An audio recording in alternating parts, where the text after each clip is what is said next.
Hello, everybody. It's me, Eric. I'm excited about this video, this thing I'm going to share by God's grace. Hopefully, it's helpful to you, as I've been, I'd say, many months thinking about doing this. This is going to be about using a spiritual program of action, which is kind of a 12-step language to help us with all the problems in the world. Yep, we won't solve them tonight. I won't try to address them all, but I'm just going to take you kind of on my personal processing through all this, and hopefully it'll be helpful to you. If you like what we have to offer, go ahead and subscribe. Click notifications if you want to know. Some of us are right there. I usually have viewers, but usually I give you no warning, so I apologize for when we have that. Our website is ericbolin.net, so you can check us out there, or ericbolin.com. You can also check out a channel we'll be doing more on spiritual matters at Orthodox Counselor, if you're interested. So, what is the problem? Like, what has been the problem for the past 2 years, we can say?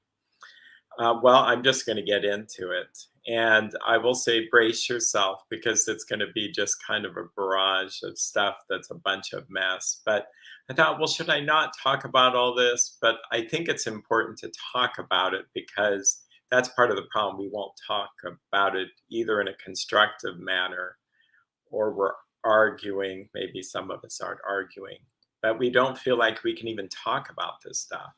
And if you use a trauma model, um, we who have been traumatized as children may then have the same similar situations happen, and we feel like we can't talk about these things. In an alcoholic or any dysfunctional home, there's three rules: don't talk, don't feel, don't trust. So we can't really even talk about the problem, because people may be in denial about the problem. We ourselves may be in denial about the problem. And then we also don't talk because we don't want to feel shame, or we don't want to feel the feelings. We can turn to addictions or codependencies, but then we don't trust. We end up don't trusting our parents, or even God, or ourselves. We can't even trust our own perception on things. So that's why it really does fit. So I don't know about you, but for me, I was in a conference in January of 2019 with a lot of doctors. I saw in the news about the virus, the COVID-19 coronavirus.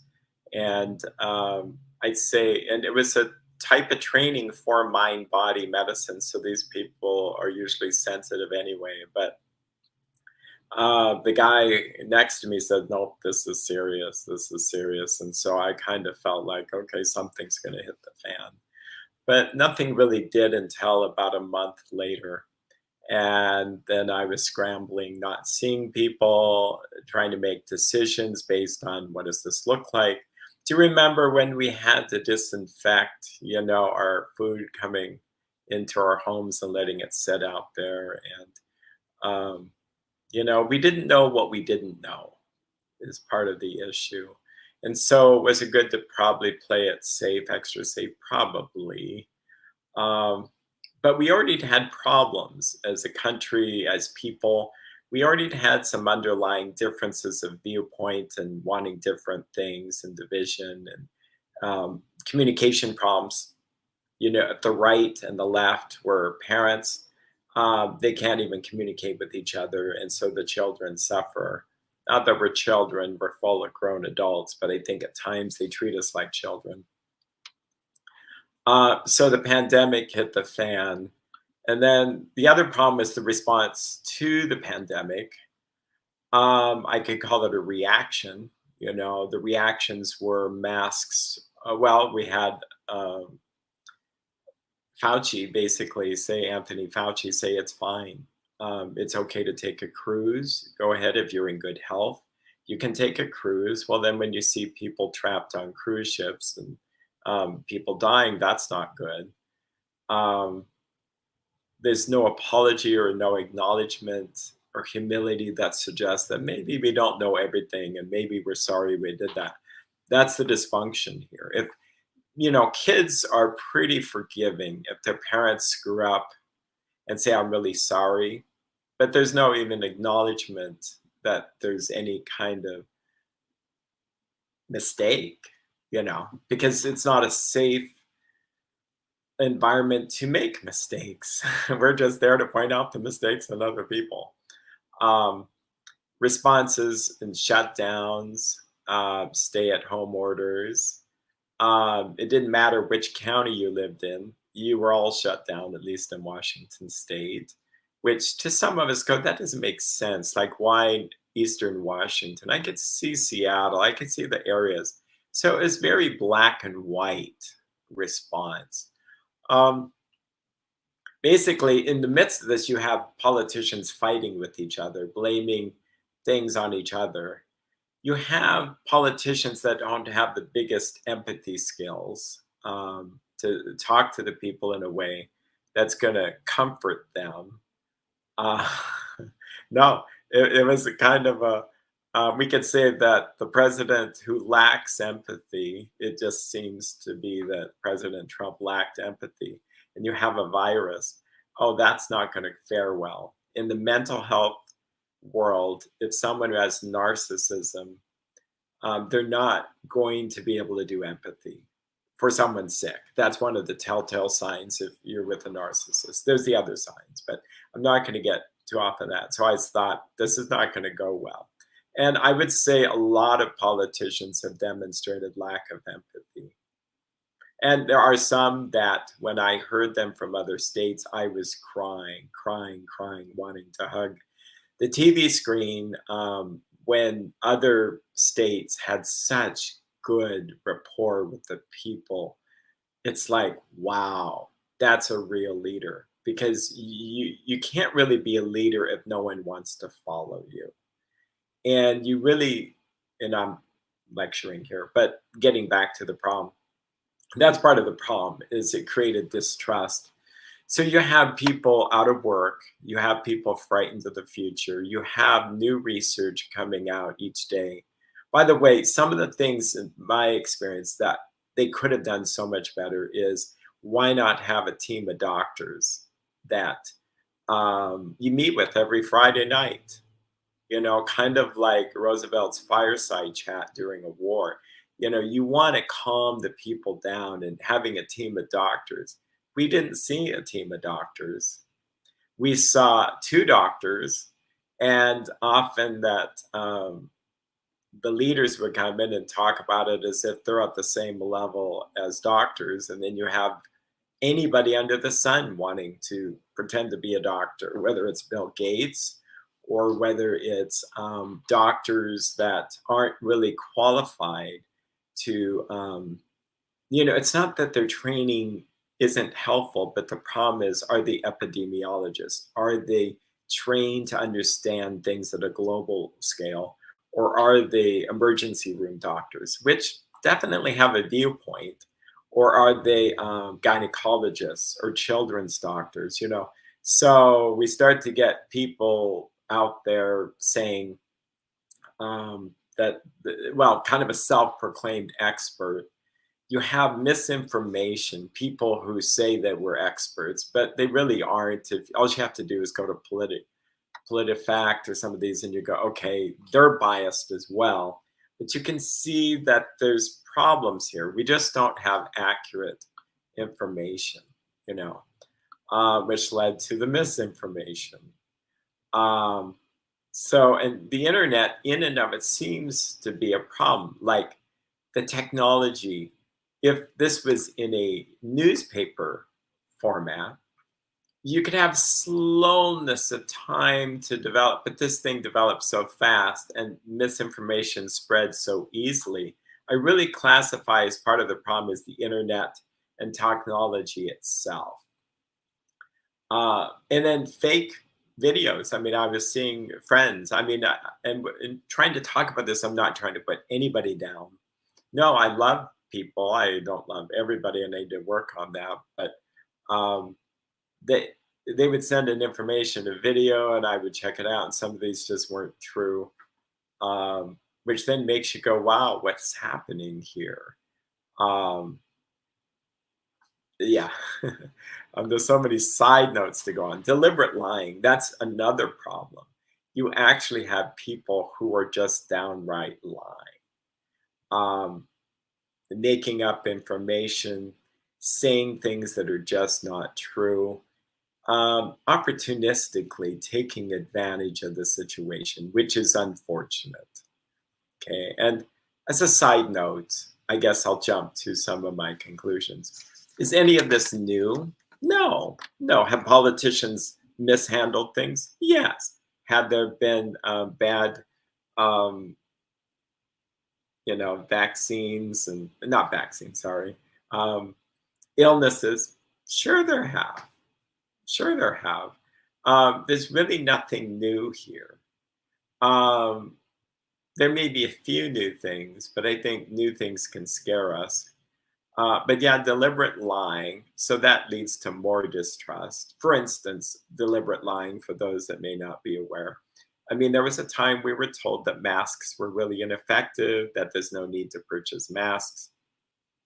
You can maybe make your own cloth masks. Okay. We went from that to being mandated to wear masks. We had to get a mask to go into stores. We had to have masks at work. Now, I viewing all this just kind of tried to use my own logic here. Masks have been around for a long time in surgical settings. And so I had friends that were saying, hey, they're going to lose oxygen because of the mask. Well, then these surgeons have been doing surgery for at least 100 years without losing oxygen. That just doesn't sound reasonable. Or a top best doctor in the world who says that the masks are helping you lose oxygen, but then everything else she says is accurate. So then I realized people are not perfect. I may need to take what they have, maybe one part, but leave the rest. I mean, none of us is perfect. We only know in part. So we have deliberate lying, and then change. Oh, I guess because the lie is that they said that if we told you the truth, this really sounds like really poor government. That if we told you the truth, then you would go buy all the masks yourself, and the healthcare workers on the front line wouldn't have any. It's like, well, they could have appealed to us as Americans and say, look, we are Americans. We're going to help each other out. We're going to trust you. And sure, there's going to be a few people that are going to hoard the masks. But for the most of us, we would have done anything to want to help the frontline workers. But instead, it was like, no, we're going to tell you that because you guys, we assume we're so greedy that, well, that's where there's broken relationship. There's so many broken relationships, not only with the government and me, but I think then with each other, with the media, social media. Um, so the politicizing of things, and I really don't understand politics in the deepest sense of the word, but I think it comes from the word power. And to take an event and to turn it into a way to gain power seems to be what happens. Um, and that really broke my heart. Like, really, if there's people dying, and you're going to now use this as a platform to argue with each other, to run for election, or to make your point known, or to be right. It's like, gee, really bad form, in my opinion. So we have reactions from the government, and I call them reactions. They're not even thinking clearly. For a while, I thought, well, maybe this is unprecedented. maybe I should give people a break. And I do, in a sense. I mean, people can make mistakes. But then, in prayer meditation, I realized, but wait a minute, this is what they do. This is their job. Their job is to be able to lead people through difficult times, whether it be war or a pandemic, that would help the safety, the mental, emotional, and physical safety of us all. And I think that there's hardly any leaders that have done that. It just, I think, and just my opinion. And maybe it's the things I've watched. And I do believe something else is if you watch only one side of the news, you're going to get one side of things. And if you watch the other side, you're only going to get that side. So yeah, fighting with each other. I want to not spend too much time on the problem, but I think I need to go through the aspects of it all. So then people were fighting with each other. Um, and we're talking friends. I saw people coming in the lobby fighting with each other because one wasn't wearing a mask. I thought, and then I would hear from clients that they almost went to blows, like in public, screaming and shouting and shaming, and they won't be friends with their best friend anymore because of a mask situation in a church, so they won't even go to church. And this isn't just a few people, this is many. So if any of you think I'm singling you out, no, this is, I'm just playing with a chord here. This was many. And it's like, then I began to go, so this is over a mask? This is over a tiny virus where people are dying, but it's not like the Spanish flu where 1/3 are passing away. I mean, if we had the Spanish flu, people would line up for the vaccine. If the vaccine is so effective, why do we have to mandate it? I'm not saying it's not effective. I'm saying that in this current situation, people are beginning to really doubt. After all this has gone on, and now we're going to trust you. And since we're on this on the topic of vaccinations, it's like I'm being a little bit critical, but could there be any kind of video I can see when talking about it that they're not somehow getting a shot in their arm at the same time? Like, what's that about? And I've seen it on both sides where they're trying to promote the vaccine. Well, have they ever heard of needle phobia? Let's just assume maybe 30% have needle phobia. Maybe it'd be better to talk about it and show people running through um, woods and flowers and something happy like they do with all the other drug commercials. But no, we have to see rows and rows and rows of little COVID, little vaccine, little bottles. That's going to make us feel safe. Like, oh, wow, so it's a factory. What if, they don't manufacture it right? Like maybe a whole bunch of medical particles could get into a whole batch. Um, and I'm not anti-vax. I'm just saying that just marketing is just really poor, or the shot in the arm, like please. And then those that are trying to be anti-vax are showing shots in the arm to scare people to death. And that's the other problem I saw is a lot of fear being used. So in the midst of this, then we have the tragedy of the death of George Floyd. And it's like, wow, we don't need this now. And again, if we saw America as a family, we would go, we so don't need this now. Has it been a problem? Yes. Yeah, no doubt. Is it made worse than it is? I don't know. I suspect so. As I started chatting with friends, I pictured the Midwest as kind of this nice place, and this person shared very politely, no, she grew up with, and she's a Caucasian woman, dear Christian friend, who said, no, we saw burning crosses in our neighborhood. Maybe I'm exaggerating, but no, there were accounts of that. It's like, really, really, really. So I can be in denial about where I lived. But I think that was politicized for sure. Okay. So then you have protests. which probably is a really good idea to have people let off steam. By the way, I think some of the anger that was expressed to that was also from being locked down, and not the whole problem. When you've been grounded to your house or you don't have a job or something, why not go protest? Let off steam by screaming and yelling. Now, this is what really bothered me is the hypocrisy here. And I'm not saying that I can't be hypocritical, but you literally have 1 month earlier signs with people who are masked up, healthcare workers with sad faces, saying, please, please stay at home. Don't, don't add to the problems by spreading this virus around. And literally a few weeks later, those same workers, I don't know if they're exact same workers, those masks come off and they're parading around in the streets, um, protesting.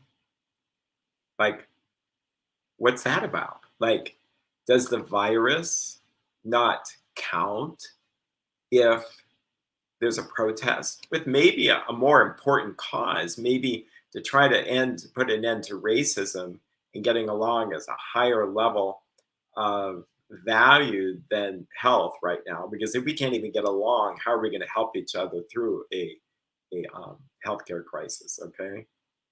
But you have just the hypocrisy also of political leaders. Like, this is so not smart. And I'm not trying to say they're dumb, but this is just so not smart.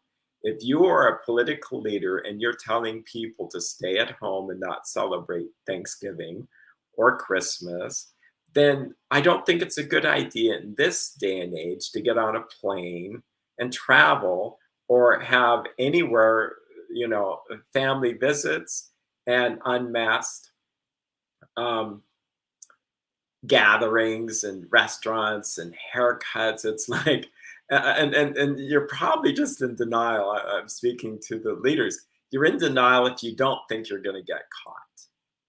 Because if you aren't aware, it seems like everything we say and do is being watched by someone and can be videotaped and put up there just at a moment's notice. Um, right? Right? So that just creates even more anger, more distrust. Okay. Well, if that's not enough, you have tearing down of statues. Let's change our culture right now. Let's solve all these problems by just erasing the past.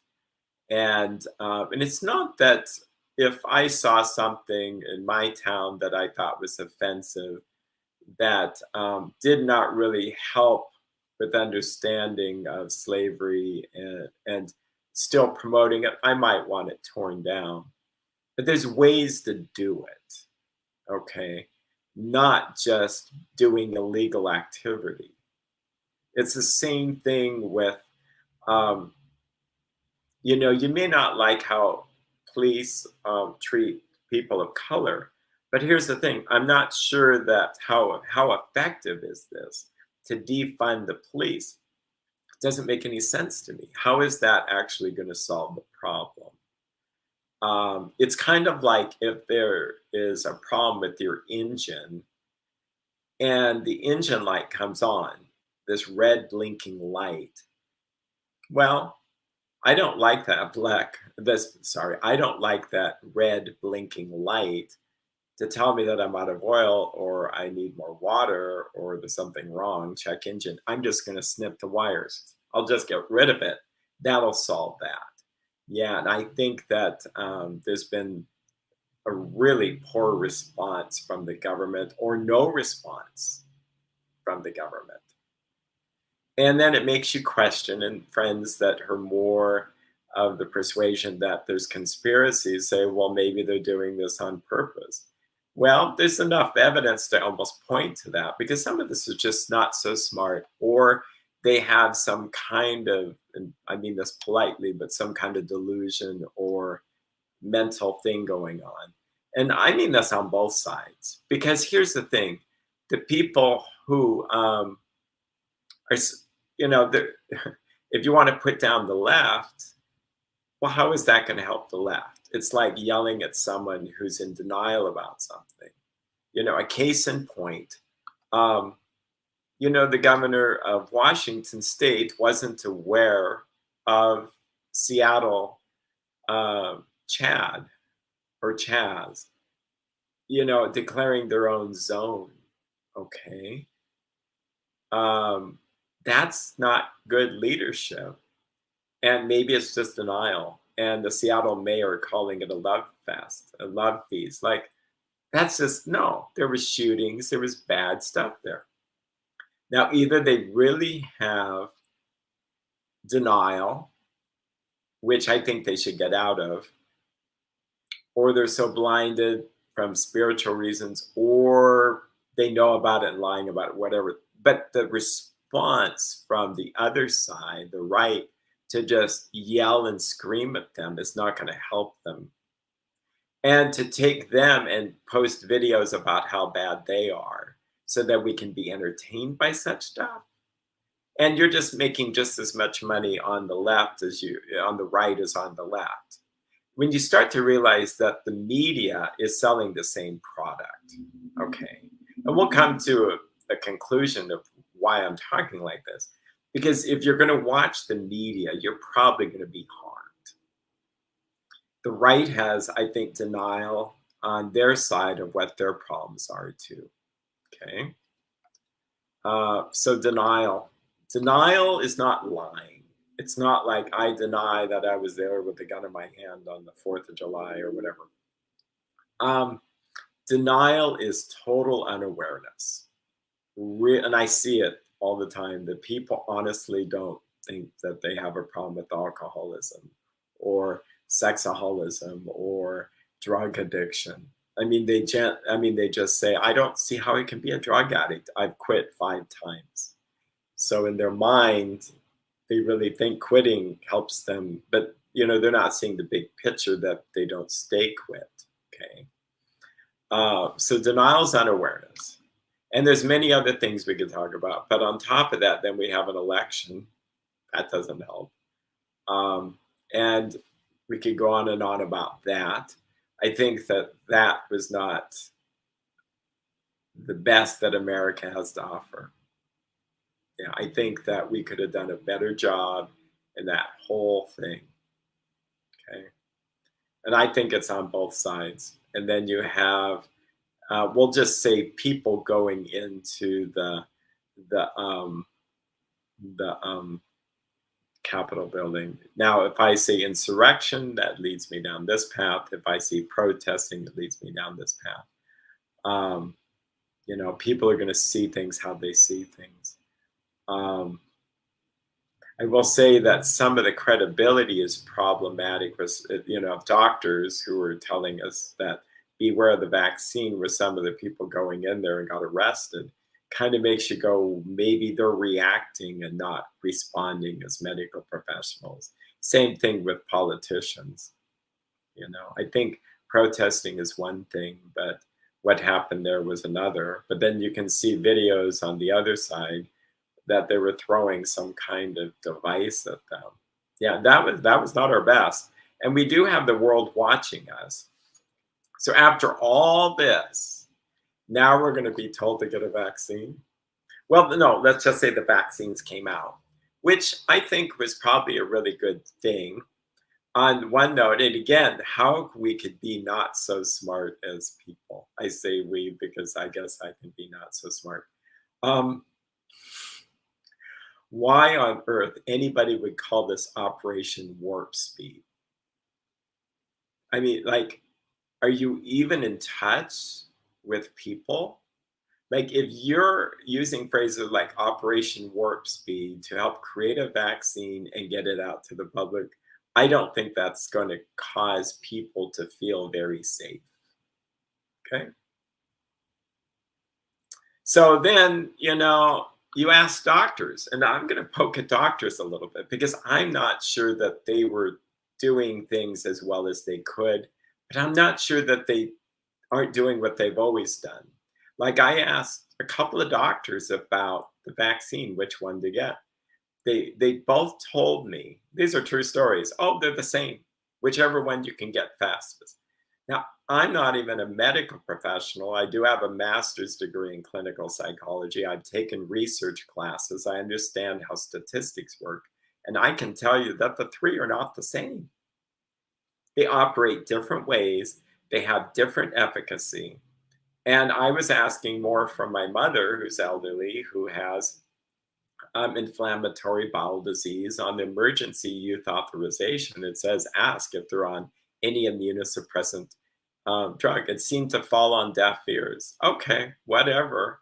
And then you have other family members getting this, and they ended up with blood clots. Okay, they just ran to their doctors. And what I found is everybody gets a chance to do kind of what they want to do here. But as the doctor sent me an email through the my chart, yep, they're all the same. Then Pfizer, no, not Pfizer, Johnson and Johnson's taken off the next day. Well, I don't think of that as being the same. Okay. And then another time when I'm asking, then you have problems with Moderna. And it's like, oh, please stop. So I can't even trust my own doctors. Okay. Um, but we'll get to a solution here. So this distrust is just really, really sad to me. Well, um, the government now doesn't trust us well enough to just let people sort this out themselves. So they're going to start to twisting our arms with this. It's like, really, like, are you even thinking?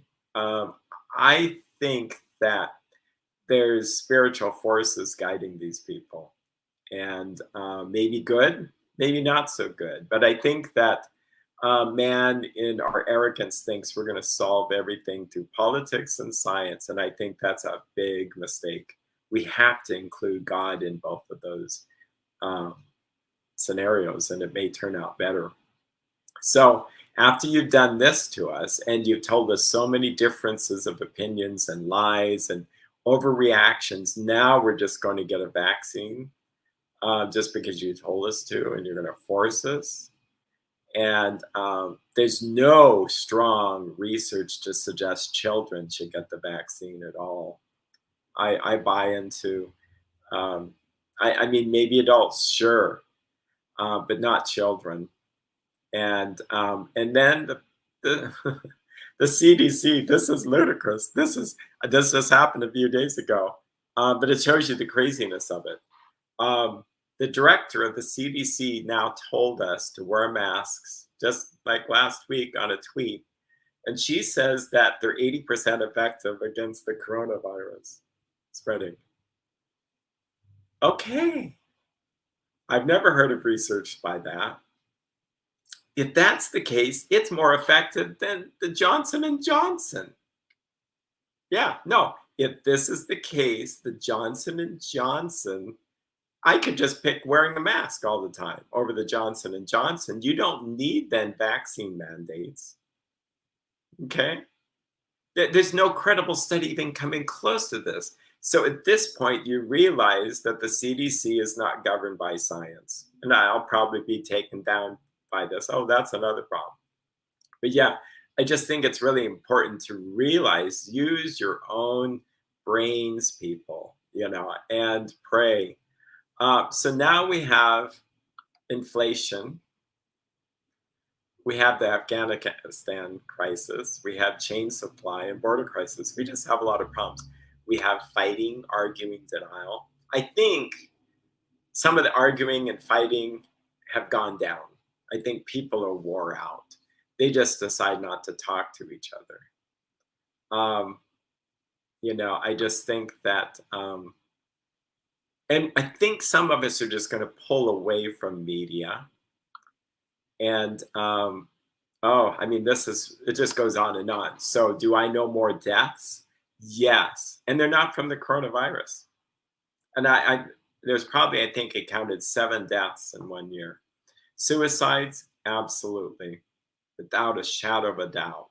So the leaders in this response, it's just craziness. Overdoses with opiates, 68,000 people died, I think, 2020. A third more. Child abuse, it's increased. Why? When you lock kids out of their schools and they're locked in homes, you don't have the mandated reporter anymore. And then what happens is you end up with um, kids home with their offenders. Now, I have lots of friends on the left who are in social work and counseling. You would think that they would be able to see and be concerned about this.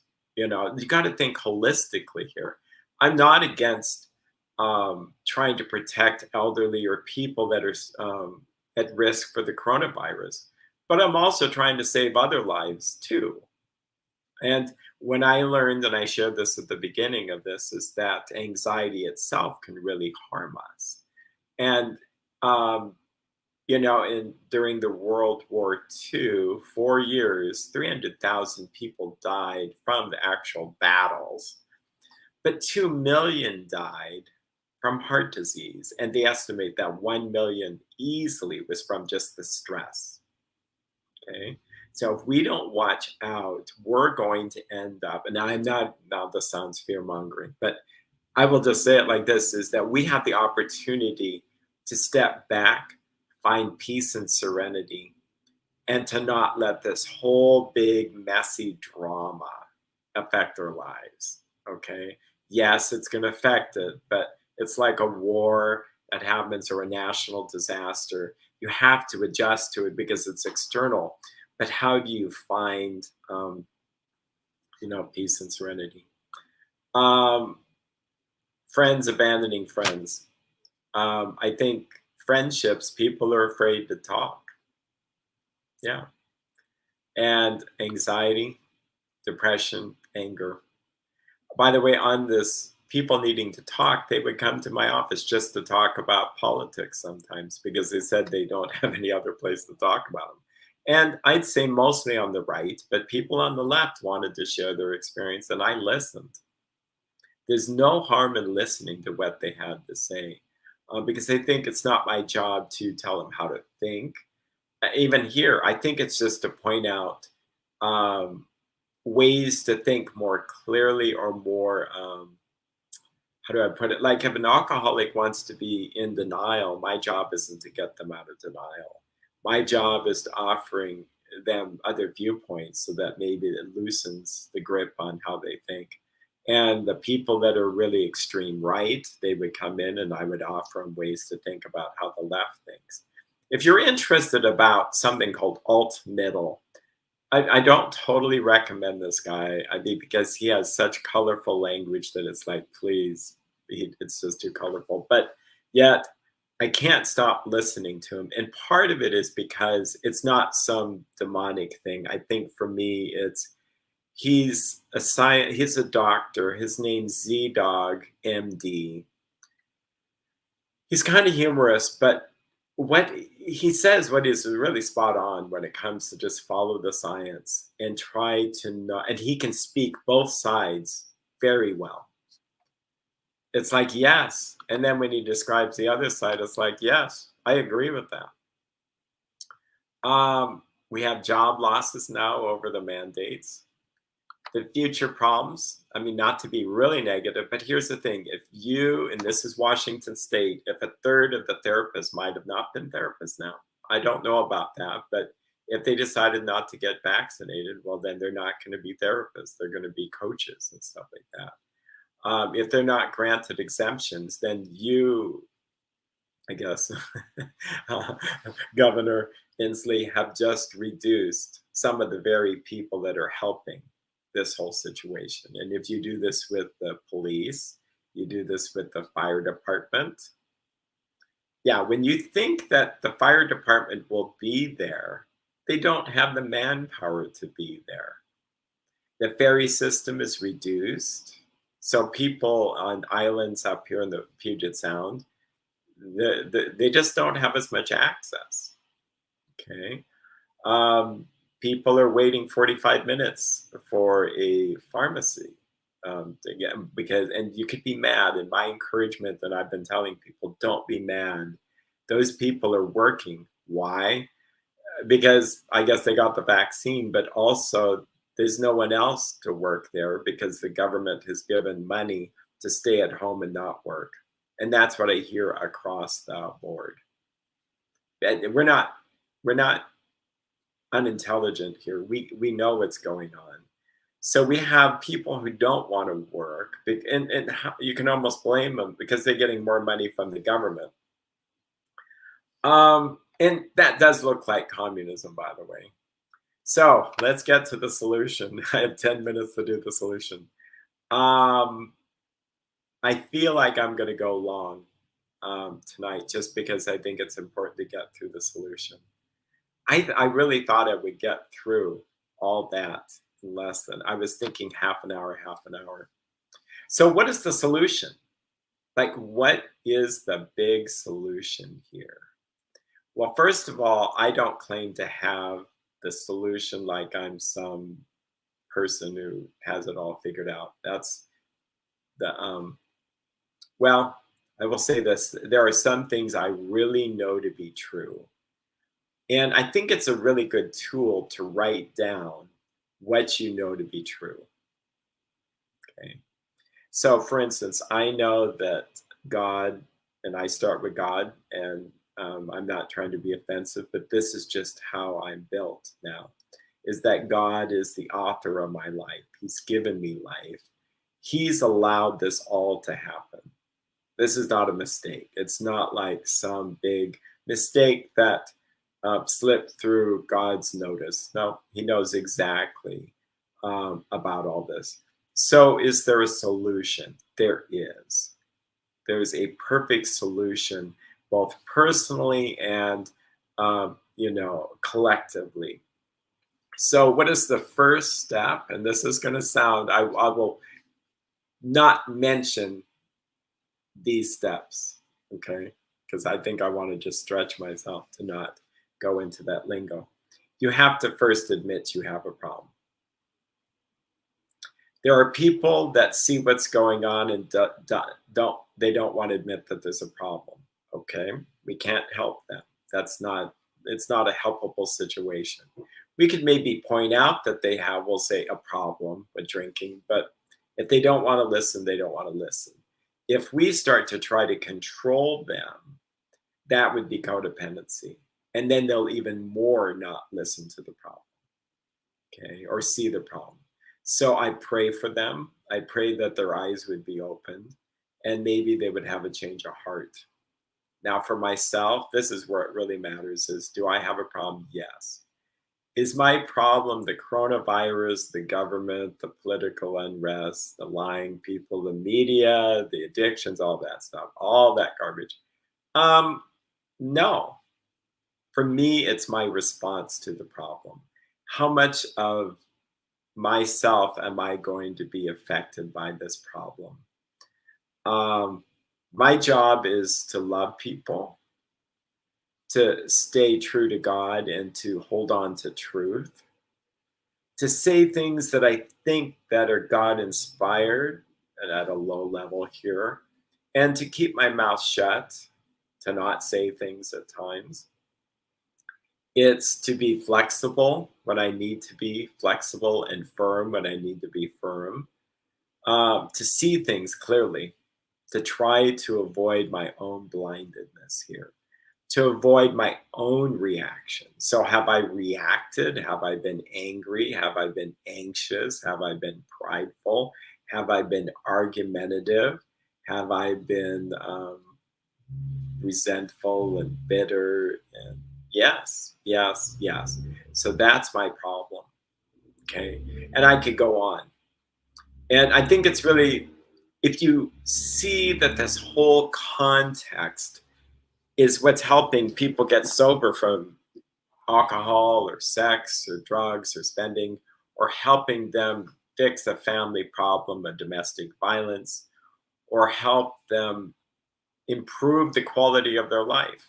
There's a lot of good that can come out of this context, but it's not the context that's the problem. It's us. And that's why if you're a Christian, people go, well, communism could be happening. Well, you know what? Christians, Well, first of all, Christ came into this world with political problems. They were like trying to kill him while he's an infant. They killed a whole bunch of infants. Okay. Is that new? No. And does it happen today? Yes, it happens today. Okay. He had to get up and flee to Egypt with his family at 3 years old. That doesn't sound really good. You have three wise men interact with King Herod.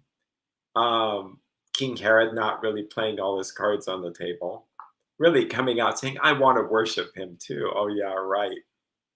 Yeah. He's threatened by Christ, this infant. See, I think that there's believers. He was a believer. He just didn't choose to worship God as God and Jesus as Jesus. He knew that there was a power here, you know. So this is nothing new. But if I were to, and I had a good friend, the priest friend, say, hey, the end of the world is when you die. That's right. So I need to work on my own life. So I have to surrender my own willpower to fix this. I have to not trust in my own abilities. All this stuff will cause my brain to explode. My brain is not able to fix this. It appears that a whole bunch of other people's brains aren't able to fix this either, in my opinion. In my humble, oh, I won't say I'm humble, but in my opinion, yeah, this is as good as it gets, people. No, there's a better way. Humility would attract God's grace. If we actually said, God, please have mercy on us, that's a really good prayer to pray over and over. Guide me in everything. So I have to daily let go of my willpower to fix these things.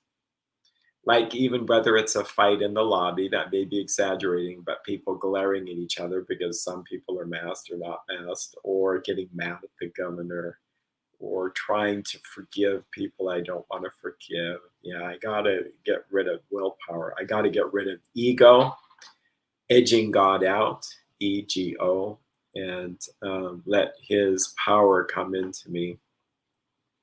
So I'm acknowledging God. I have to, if I want to solve this problem and find peace, I have to acknowledge God.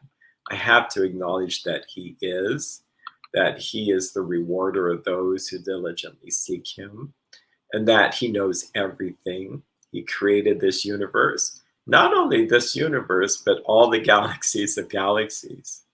We are really, really small, small, small, small, and yet He has such great love for us. And that humility is really important. So we don't stop there. I have to do some moral inventory of what are my defects of character? What are my sins? What are my flaws that are causing me to be anxious, angry, and resentful? Well, I might be perfectionistic. I may have expected all these leaders to be perfect. Okay. I might be prideful. I might have always had a better way to do everything. And I could be judgmental and judge that if I were in those situations, of course, I would respond in such a better manner. But, when the people are soaked and marinated in such, um, I was going to say corruption, but truest to the word I want to use is corrupted. They're corrupted. Like if I were in Washington, D.C., or in the government, I would probably be corrupted, meaning my truest self might not be so strong, and I might be corrupted by power and money and threats. There could be people threatening my family members if I don't vote a certain way. I mean, we saw that in the last year. Who could be so strong? We need the moral courage of St. John the Baptist, who spoke out, against people and got his head chopped off because he basically called out that Herod was having a relationship with his brother's wife. Okay. So, moral inventory is important because I need to know what my problems are. The biggest challenge is that when we spend all our time looking at everybody else's problems, then we're in one and two full swoops. I think that's a word, a phrase. In one full swoop, two things happen is I'm avoiding my own self. And on top of that injury, by not being able to repent and change and grow as a person, I'm blocking God's grace by judging others. And then from there, it's a great, great distraction against things that matter. So, do I really want to depart this life and die while judging the governor or the president or what's going on next, thanks to YouTube? No, no, everybody are people here were created in the image and likeness of God. I heard another good saying in this whole thing, and this holy person said, the rules of Christianity have not changed. We can't make exceptions. It's not like I want to eat the chocolate cake and because it's my brother's birthday, the calories don't count. No, I'm still going to gain weight. Yes, it's still unhealthy for me. So judging people, wishing our enemies were dead, harming people, being rude. It says love is kind, love is patient. Maybe God wants me to have a lot more patience. Maybe God wants me to use this very context as a test. I was sharing with a client this morning. It was really kind of, it just jumped out. It was funny. I said, well, this is like a test. Not in the test like God's putting us through a bad experience, but it's like this is going to test my faith, to test how loving and kind I am, to test how resilient I am, to test if I will run to God and really seek Him or run to the nearest doctor who will save me from this, or the politician will save me, or whatever, my own support groups and stuff. All those things are great. Maybe not politics, but they're not, well, I mean, we need politicians in the sense we need government. If we have no government, that's probably not going to go well. I like roads. I like libraries. I like police officers. I like some civil order. And without it, you're not going to have it. So, yes, we should pray. I should pray for those people because that's got to be a difficult job for them. So I have to be patient and kind and loving. I need to be able to express my anger in a healthy way, or my fear in a healthy way, or my sadness and grief in healthy ways. So, the gist of it is like, what are my problems? Okay. If I don't focus on my problems, I'm not going to get better. Yeah, it's just as simple as that.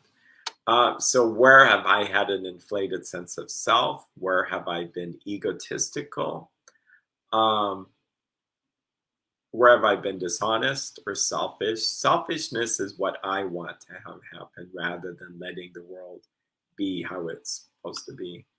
Where have I been resentful and angry, holding on to things? Resenting means to re-feel. Sentir means to feel. Resent means to re-feel over and over and again. Can I just let it go? Feel the injury of whatever that person did, and it's like, wow, that really hurts.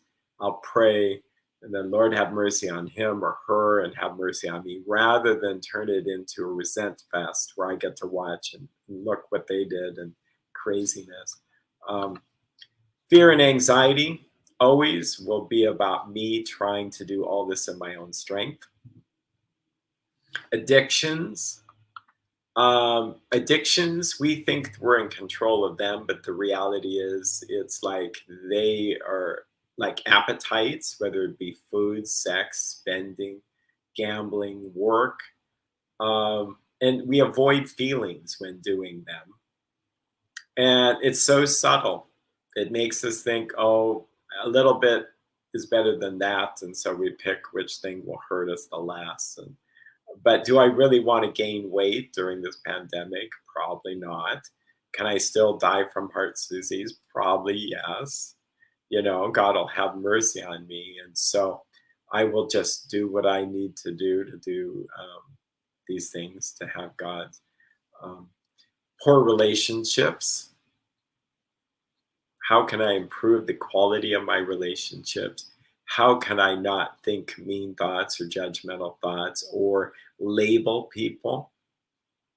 I feel labeled at times during this pandemic, but that's probably my own judgment of thinking they're judging me because I wear a mask or I didn't wear a mask or I got a vaccination or I didn't.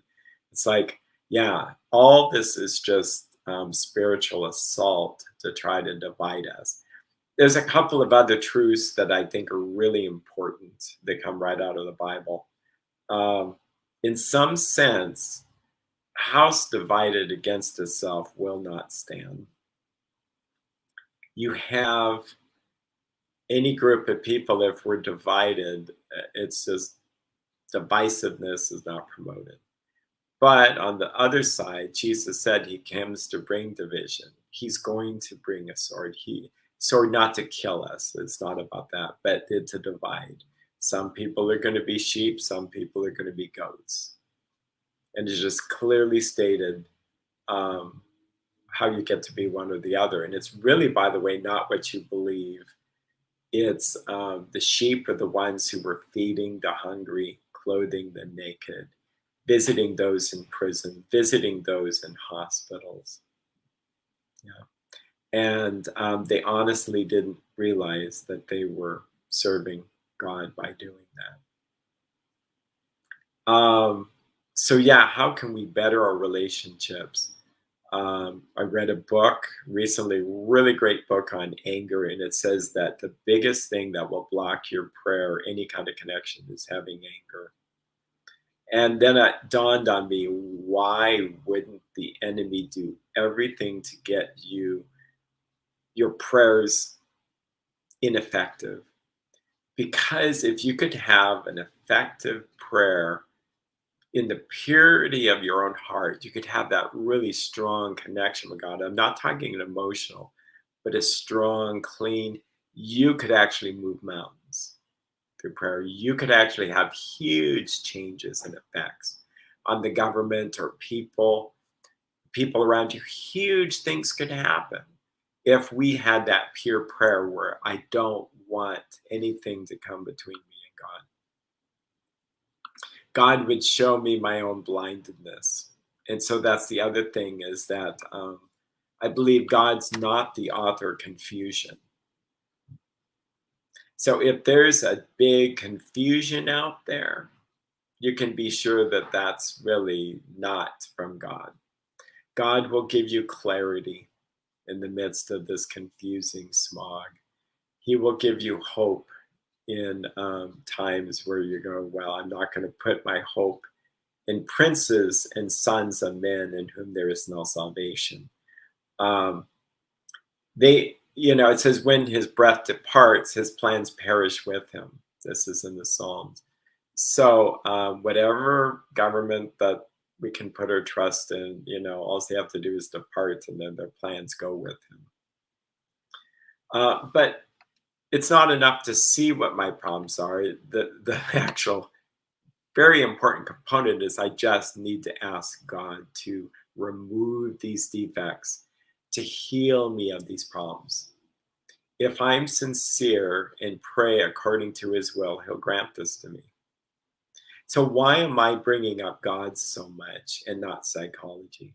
Well, here's the deal. Psychology is great. I think it's really, really cool to learn brain processes, skills, but anything that's effective is going to point towards truth. Okay. And I do believe that if I just told people, try really, really, really, really hard to trust and just say to yourself, everything's going to work out. Try really, really, really, really hard and just say no to tobacco and vaping, or just say no to lust, or just say no to arguing with your spouse, or just try really, really hard not to put yourself down, or try really, really hard not to be depressed. You get the point. people will come back, and in my heart of hearts, I believe that they're going to come back feeling like, I don't know, I can't stop. There's something missing in me that I just can't make any progress here. And I would go, of course, yeah, you're not going to be able to make progress in your own strength. That's why I feel like I have an open door to talk about God working with addicts in recovery, because we point to 12 steps where there's a higher power. That if a person could solve these things all by themselves, they would have by now. And now they're paying me money and time to come in and do that. So I hear people say, I'm working on my patience, I'm working on this. I think the better thing to do is to ask God to gift that to you. And then making amends. I've harmed people. Every day I have to look at how I've harmed and try to better the relationship by mending it.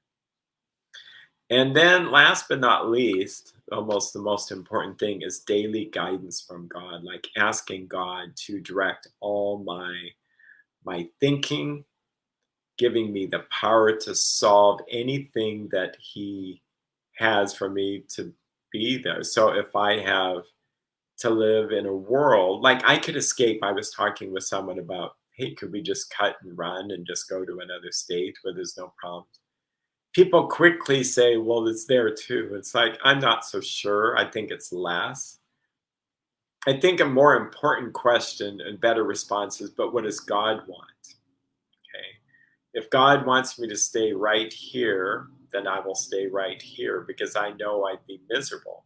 And I've had other scares like the cancer or health issues or money issues. And the thing is, I've come to the conclusion that it's better for me to be challenged emotionally in the will of God than to have whatever I want apart from the will of God, because I'm not going to have peace.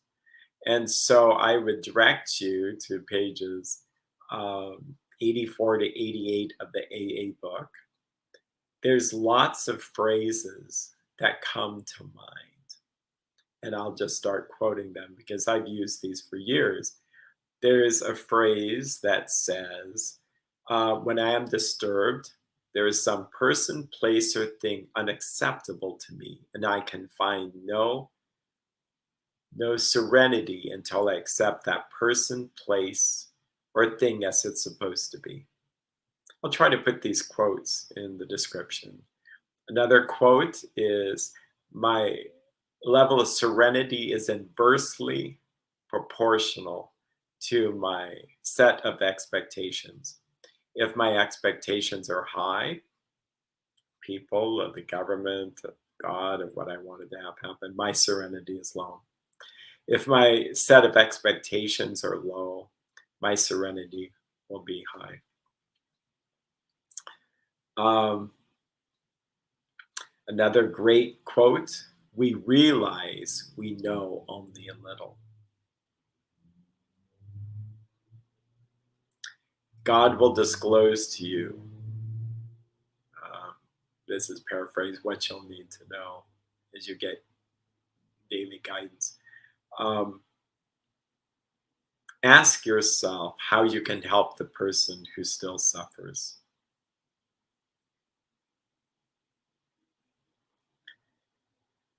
It is clear that a life full of resentment can only lead to futility and unhappiness.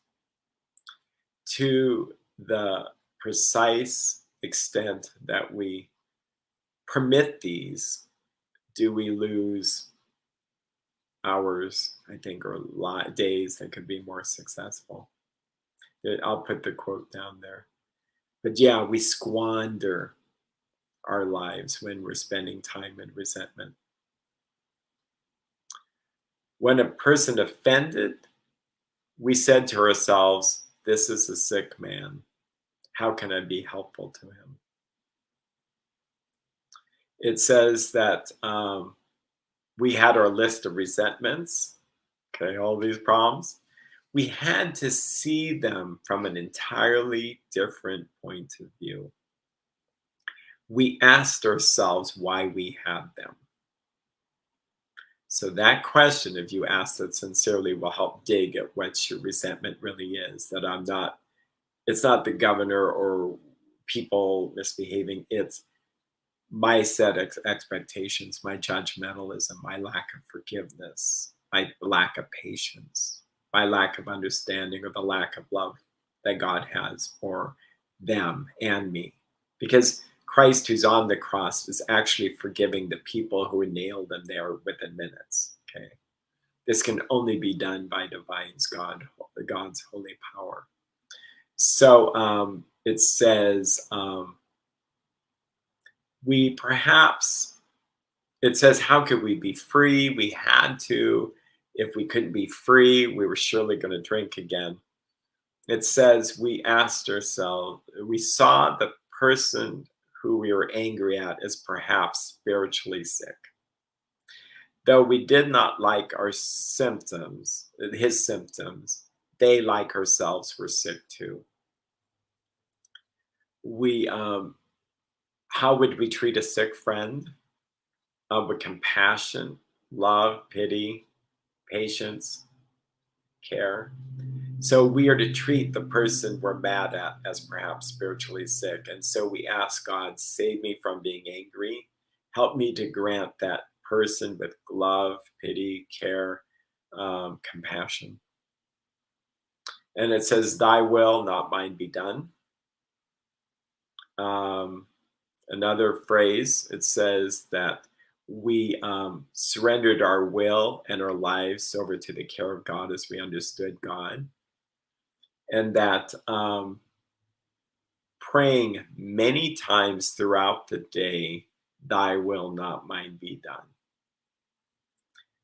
And as we could use our willpower along these lines all we wished, it is the proper use of the will. Another quote, lack of power was our dilemma. We had to have a power by which we can live. Many of us had moral and philosophical convictions galore, but we could not live up to them even though we would have liked to. We had to have power. The needed power wasn't there. How and where were we to find this power? Well, that's exactly what this book is about, to help you to find the power by which you can live. And if we talk about this power, of course, we're going to talk about God. I mean, that's a quote from the AA book. There's a great story that says freedom from bondage. It's at the end of the AA book, around 550 something, and I'll finish with this, is that it talks about this person as this incredible journey, lots of fears. She is then at the, and you think she's got it, but no, this is how a 12-stepper lives, is that she then in her daily guidance realizes there's one resentment that she has that she just can't let go, and this is towards her mother, and she knows she won't be well if she holds on to this resentment. And so she says to God in her morning meditation, that's why it's really important to do that morning and night, but she says, God, help me here, I've got to be free, help me.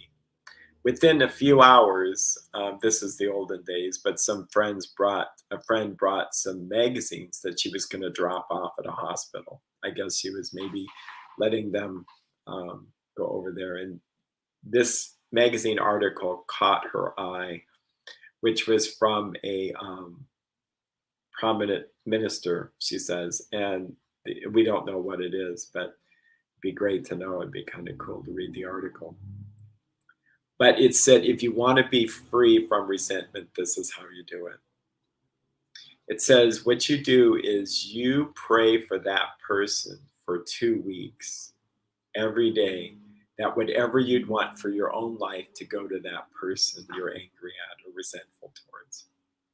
So that could be the political leaders, the healthcare professionals that you disagree with, or you feel like we're hypocrites, or the people protesting, or own family members, or people who won't talk to you because of your beliefs to do something. I mean, you name it. There's lots of opportunity, and we can't afford to. I'm playing now, but we can't, I'll just speak for myself. I can't afford to hold resentments if I'm going to be free, if I want to be healthy. And so I want to pray for this person every single day for 14 days. Now, I've used this before. It works marvelously. It's shocking how well it works. I'm not sure what happens, but some peace comes to me. Something happens to them, it seems like. That's my experience. Um, and I go from a place of powerlessness to now a place where a power is gifted to me to be able to live. So, with that, I wish you all the love that I can offer you, and wish you peace and serenity. And see you next time.